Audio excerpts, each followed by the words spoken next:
وقال ليه ولده الصغير ابا هذا راه خويا فؤاد.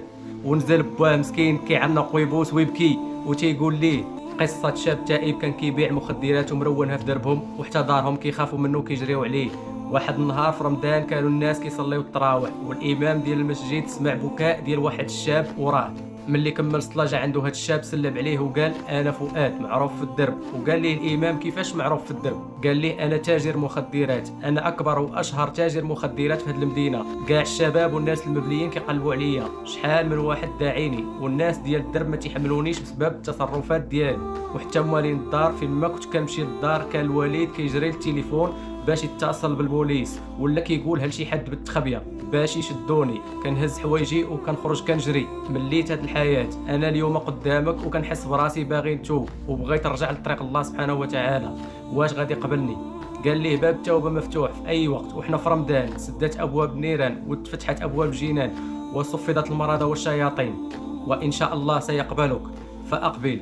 من هذاك النهار وهذا الشاب ولا ديما كيجي للجامع، ولاو كيشوفوه جالس من ورا صلاه العشاء والتراويح راسو، وكيجيو صلاه الفجر وتيلقاوه مازال جالس. ومشى عنده الامام وقال ليه اخي فؤاد واش ما عندكش بلاصه فين تنعس؟ قال ليه لا كاين بزاف ديال البلايص ولكن ما بغيتش نرجع لصحبه السوء. والله لا عرفوا اصدقاء ديال السوء اني خصني شي حاجه غادي يعطيوني اي حاجه بغيتها. شحال هادي كانت كل نهار كتجيني انواع واشكال ديال المخدرات والمسكرات، وكل نهار كتجيني ارباح كثيره ديال الفلوس. الا بغيت ترجع غادي نلقى احسن فيلا واحسن دار مفرشه، ولكن انا ما بقيتش بغيت نرجع للطريق ديال السوء ولا نرجع لاصحاب السوء. هو يقول الامام بغيت نحفظ القران.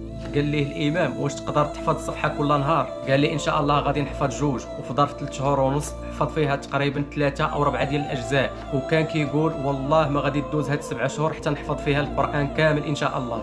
واحد من رواد المسجد قال الامام راه فؤاد عنده خوه امام في واحد المدينه اخرى. هضر معاه الامام في التليفون قال لي السلام عليكم. وعليكم السلام الشيخ ابراهيم، واش عندك اخ سميتو فؤاد؟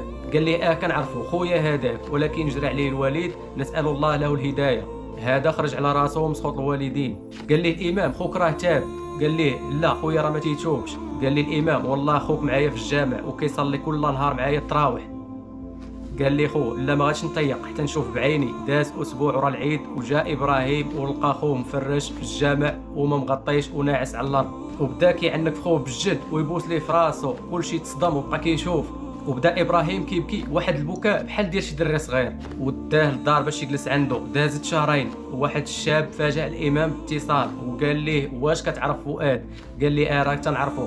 قال لي شي باس ما كاين. قال لي راه دار كسيده وتقلبات به الطوموبيل. مشينا كنجريو للسبيطار. ملي دخلوا قالوا